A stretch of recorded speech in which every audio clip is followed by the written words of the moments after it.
আলাইকুম। One sentence grammar বাংলাতে আপনাকে স্বাগতম। আজকের এই পর্বে আমরা একটি বাংলা বাক্যের ব্যাকরণ নিয়ে আলোচনা করব। জারিন মিমকে একটি বই দিল। এই বাক্যটি যেহেতু শেষে হচ্ছে আমাদের দাঁড়ি দেওয়া আছে, আমরা জানি এটা হচ্ছে কর্তা আছে, কর্ম আছে, ক্রিয়া আছে, তাহলে এটা হচ্ছে একটি বিবৃতিমূলক বাক্য। আমরা প্রথমে এখানে কর্তা বের করব, তারপরে কর্ম আছে কিনা সেটা বের করব, তারপর হচ্ছে ক্রিয়া বের করব। বাংলা বাক্যের মধ্যে যদি কর্তা বের করতে চাই তাহলে আমরা কি কে বা কারা, কার বা কাদের দিয়ে যদি প্রশ্ন করি তাহলে আমার যে উত্তরটা আসবে সেটাই হচ্ছে কর্তা। তাহলে আমরা এখানে কে বই দিল যদি প্রশ্ন করি তাহলে আমরা জানি কে, কারা, কার, কাদের। যেহেতু কে বই দিল আমরা এখানে প্রশ্ন করতে পারছি, তাহলে হচ্ছে এই যে কেটা হচ্ছে অর্থাৎ জারিটা হচ্ছে আমাদের কর্তা। তারপরে আমরা হচ্ছে কর্ম বের করব। আমরা জানি কর্ম হচ্ছে এখানে একটা কর্ম আছে কাকে, মিমকে, আর একটা হচ্ছে বই। দুইটা কর্ম যেহেতু আছে আমরা জানি যদি কোনো বাক্যের মধ্যে দুইটা কর্ম থাকে তাহলে একটাকে বলা হয় মুখ্য কর্ম আর একটাকে বলা হয় গৌণ কর্ম। এখন কোনটা মুখ্য কর্ম আর কোনটা গৌণ কর্ম সেটা নিয়ে আমরা বিস্তারিত ইনশাআল্লাহ আলোচনা করব। এখন আমরা যদি প্রশ্ন করি কাকে, কাকে বই দিল, তাহলে উত্তর আসে মিমকে। তাহলে এই মিম যেটা আসছে সেটা হচ্ছে আমাদের কর্ম। এখন মিমটা কোন কর্ম সেটা নিয়ে আমরা আলোচনা করব। এখন আমরা দেখতে পাইতেছি যে এখানে একটা দেওয়া আছে যে একটি বই দিল, তাহলে আমরা প্রশ্ন করতে পারি কি দিল, তাহলে উত্তর আসে বই। তাহলে এটাও হচ্ছে আমাদের কর্ম। আর এই যে দিল যে শব্দটি দেওয়া আছে বা পদটি দেওয়া আছে এটা হচ্ছে ক্রিয়া। একটি বই, এখানে দুইটা কর্ম দেওয়া আছে, তার মধ্যে একটা হচ্ছে যেহেতু যদি একটা বাক্যের মধ্যে দুইটা কর্ম আসে তাহলে একটা হয় মুখ্য কর্ম, একটা হয় গৌণ কর্ম। এখন কোনটা হচ্ছে আমাদের মুখ্য কর্ম আর কোনটা হচ্ছে গৌণ কর্ম সেটা নিয়ে আমরা আলোচনা করব। আমরা জানি কি দিয়ে যদি প্রশ্ন করি তাহলে এটা হচ্ছে মুখ্য কর্ম, মুখ্য কর্ম।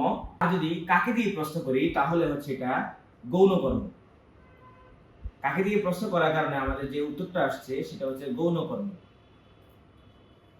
এখন মুখ্য কর্ম আর গৌণ কর্মের মধ্যে আসলে মূলত পার্থক্যটা কি সেটা নিয়ে আমরা একটু আলোচনা করব।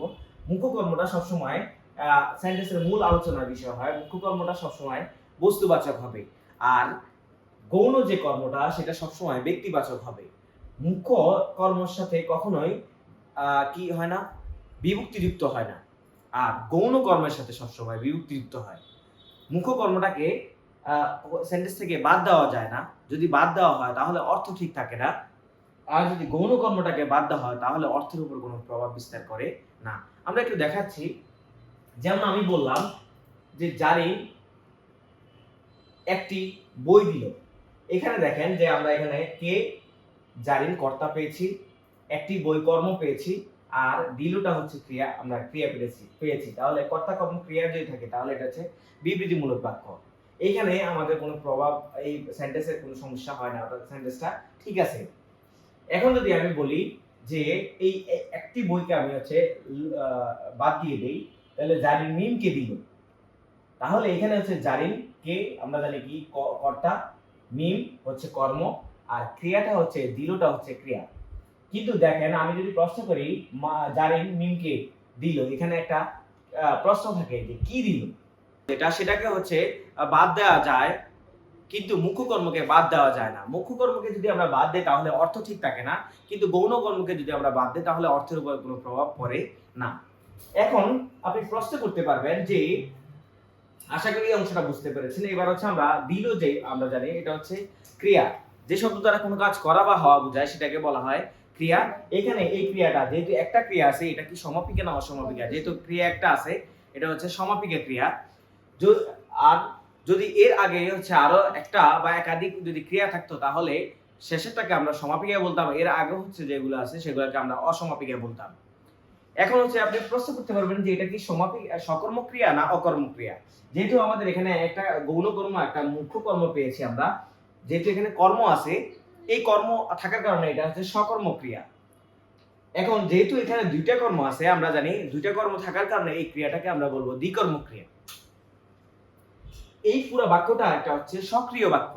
সক্রিয় বাক্য বলতে কি বুঝি? যে বাক্যের মধ্যে স্বাভাবিকভাবে ক্রিয়া পাই। যেহেতু আমাদের এখানে দিল যে ক্রিয়াটা আছে আমরা জানি এই ক্রিয়াটা থাকার কারণে এটাকে আমরা বলবো সক্রিয়। যদি কোনো বাক্যের মধ্যে ক্রিয়া না থাকে তাহলে এটাকে বলা হয় অক্রিয় বা অনুক্ত অথবা উজ্জ্ব ক্রিয়া বলা হয়। এই বাক্যটি পুরোটাই হচ্ছে আমাদের বিবৃতিমূলক বাক্য, যেটাকে ইংলিশে বলা হয় অ্যাসার্টিভ সেন্টেন্স। আশা করি এই আলোচনাটি আপনারা বুঝতে পেরেছেন। যদি এই আলোচনাটি আপনারা বুঝতে পারেন তাহলে একটা লাইক করবেন, একটা কমেন্টস করবেন এবং একটি শেয়ার করবেন।